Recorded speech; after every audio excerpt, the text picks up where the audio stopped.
Vigilance TV, அஞ்சுவதில் யாதொன்றும் இல்லை, ஆண்டவனை தவிர.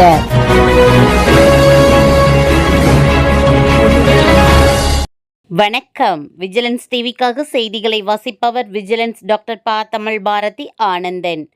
பாகப்பிரிவினை செய்ய ரூபாய் 10 லட்சம் லஞ்சம் கேட்கும் பொறுப்புசார் பதிவாளர் சின்னசாமி. சத்தியமங்கலம் உத்தண்டியூரைச் சேர்ந்த சென்னம்மாள், மகாலிங்கம், ராஜேந்திரன், ராஜ்குமார், மனோரஞ்சிதம் இவர்களின் தாத்தா காலநாயக்கர் சுயமாக சம்பாதித்த சொத்து 3.38 ஏக்கர் நிலத்தை தனது மூத்த மகனான சென்னா நாயக்கருக்கு உயிலெழுதி வைத்துள்ளார். மேலும் தாத்தா காலநாயக்கர், தந்தை சென்னா நாயக்கர் இருவரும் தற்போது உயிரோடு இல்லை என்பது குறிப்பிடத்தக்கது. இதனைத் தொடர்ந்து இவர்களது வாரிசுகளான சென்னம்மாள், மகாலிங்கம், ராஜேந்திரன், ராஜ்குமார், மனோரஞ்சிதம் ஆகிய 5 நபர்களும் அந்த சொத்தை பாகப்பிரிவினை செய்ய சென்றபோதுதான் தெரிந்தது அந்த சொத்தை பொறுப்பு சார் பதிவாளர் சின்னசாமி வேறு ஒருவருக்கு எந்தவிதமான ஆவணங்களும் இல்லாமல் தான செட்டில்மெண்ட் பத்திரம் பதிவு செய்து கொடுத்துவிட்டார் என்று. இதை சென்னம்மாள், மகாலிங்கம், ராஜேந்திரன், ராஜ்குமார், மனோரஞ்சிதம் ஆகிய 5 நபர்களும் தட்டி கேட்ட பொழுது அந்த செட்டில்மெண்ட் பத்திரத்தை இவரே ரத்து செய்துவிட்டார். மீண்டும் இந்த 5 பேரின் பெயரில் பாகப்பிரிவினை பத்திரம் பதிவு செய்ய ரூபாய் 10 லட்சம் லஞ்சம் கேட்பதாக பாதிக்கப்பட்ட நபர்கள் நம்முடைய விஜிலன்ஸ் டிவியின் வாயிலாக புகாரினை தெரிவித்துள்ளனர்.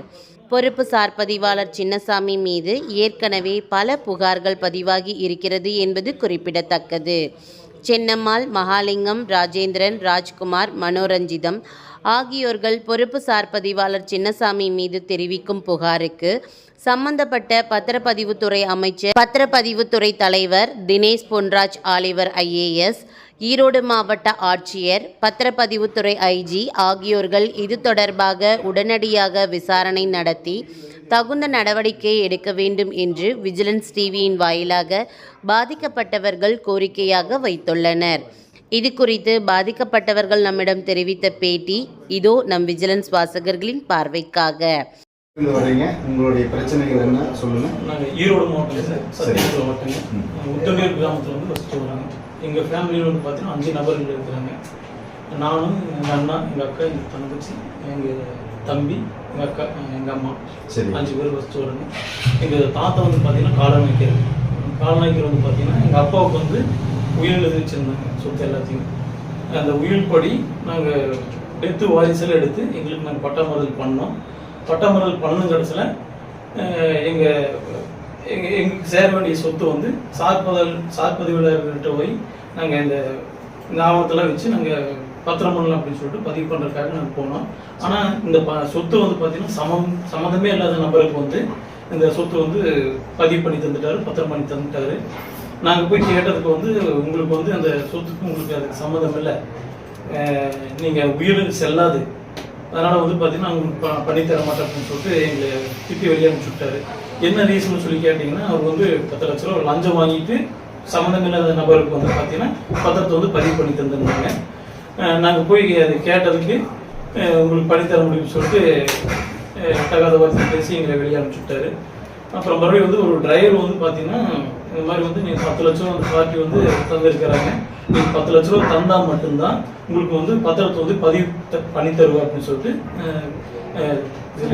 சின்னசாமி அவர்கள் வந்து சார் பதிவாளர் வந்து சொன்னதுனால நாங்கள் மனவேதனையோட நாங்கள் வெளியே வந்துட்டோம். நாங்கள் எங்கள் சொத்து வந்து நாங்கள் மீட்டு தரணும்னு சொல்லி தான் நாங்கள் ஒரு கோரிக்கை வைக்கிறோம். கோரிக்கை யாருக்கு வைக்கிறீங்க? நாங்கள் மாவட்ட பதிவுத்துறை தலைவருக்கும், சரிங்க, அப்புறம் DIGக்கும், அப்புறம் மறுபடியும் பார்த்தீங்கன்னா கலெக்டருக்கும் வந்து மனு கொடுத்துருக்குறேங்க. ஆனால் இதனால வரைக்கும் எந்த நடவடிக்கையும் எடுக்கலைங்க. மாவட்ட பதிவாளர்களும் DIG அவர்களும் இதுக்கு தக்க நடவடிக்கை எடுத்து எங்கள் சொத்து வந்து மறுபடியும் எங்களுக்கு மீட்டு தரணும்னு சொல்லிட்டு. சொத்து வந்து உங்களோடதா? எங்களோட சொத்து தான் சார். இது எப்படி உங்களோட? உயில் எழுதி வச்சிருக்காங்க. யார் எழுதி வச்சது? உயில் வந்து எங்கள் தாத்தா வந்து எங்கள் அப்பா மேலே உயில் எழுதி வச்சிருக்காங்க. சரி, உங்க அப்பாவுடைய சொத்து எத்தனை பேர் வாரிசு? மொத்தம் 5 பேருக்கு சார். 5 பேருக்கு இந்த சொத்து வரணும்.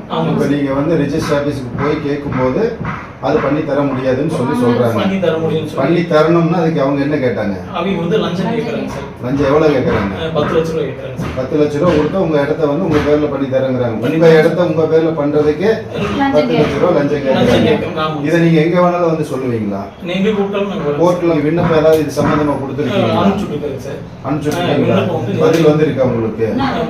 பதில் எதுவும் வரலைங்க சார். எதுவும் வரல. அடுத்த கட்டமா இப்ப அந்த இடம் வந்து யாருடைய உங்க பாதுகாப்புல வச்சிருக்கீங்களா இல்ல வேற யாராச்சும் அனுபவிச்சுட்டு இருக்காங்களா? சம்பந்தமே இல்லாத நபர்கள் வந்து ஆக்கிரமிச்சு பண்ணிட்டு இருக்காங்க. இப்ப உங்களுக்கு யாரு தொந்தரவு இடைஞ்சல் கொடுக்கறவங்க யாரு? உங்க இடத்துக்கு வந்து அனுபவிக்காம இடைஞ்சல் கொடுக்கறது யாரு? அவங்க வந்து பாத்தீங்கன்னா எங்க சித்தி வந்து ஒரு அடியாளை வச்சு எங்களை மிரட்டிட்டு இருக்கிறாங்க சார். சம்பந்தமே ஆளுகளை கூப்பிட்டு எங்களை மிரட்டிட்டு இருக்கிறாங்க. நான் உள்ளே போக முடியல. இந்த கோர்ட்டுக்குள்ள போக முடியல. உண்டான ரெக்கார்டு இருந்தும் நீங்க பண்ண முடியல, அனுபவிக்க முடியல. இதுதான் உங்களுடைய குற்றச்சாட்டு. இந்த குற்றச்சாட்டுக்கு வந்து முழுக்க யார் உடனடியா இருக்கிறா? சாத் பதிவாளர் திரு சின்னசாமி அவர்கள். சின்னசாமி என்ன செஞ்சாருன்னு மட்டும் சொல்லுங்க. அவரு எங்க சொத்து வந்து இன்னொருத்தர் சம்பந்தமில்லாத நபர்களுக்கு வந்து பதிவு பண்ணி தந்துட்டாங்க. நாங்க போய் கேட்டதுக்கு அது உங்களுக்கு செல்லுபடியாகாத சொத்து, உயிர் வந்து அது செல்லாது அப்படின்னு சொல்லிட்டு தகாத வார்த்தையில் பேசி இங்க அனுப்பிச்சுட்டாங்க. விஜிலன்ஸ் டிவிக்காக ஈரோடு மாவட்டத்திலிருந்து நமது சிறப்பாசிரியர் கோபி குமார். தற்போது நமது செய்திகள் விஜிலன்ஸ் டிவி என்ற யூடியூப் சேனலில் காணலாம். கூடிய விரைவில் சேட்டலைட் சேனலாக உங்களை தேடி உங்கள் இல்லங்களுக்கு வருகிறோம். வாங்கி படியுங்கள் நமது விஜிலன்ஸ், பார்த்து மகிழுங்கள் விஜிலன்ஸ் டிவி. இதை சப்ஸ்கிரைப் பண்ண கீழே இருக்க ரெட் கலர் பட்டனை உடனே அழுத்தி சப்ஸ்கிரைப் பண்ணுங்க. நாங்க அப்லோட் பண்ற ஒவ்வொரு வீடியோஸும் உடனே தெரிஞ்சுக்கணும்னா மறக்காம பக்கத்தில் இருக்கும் பெல் பட்டனையும் கிளிக் பண்ணுங்க. செய்திகளை உடனுக்குடன் தெரிந்து கொள்ள விஜிலன்ஸ் டிவியை பாருங்கள்.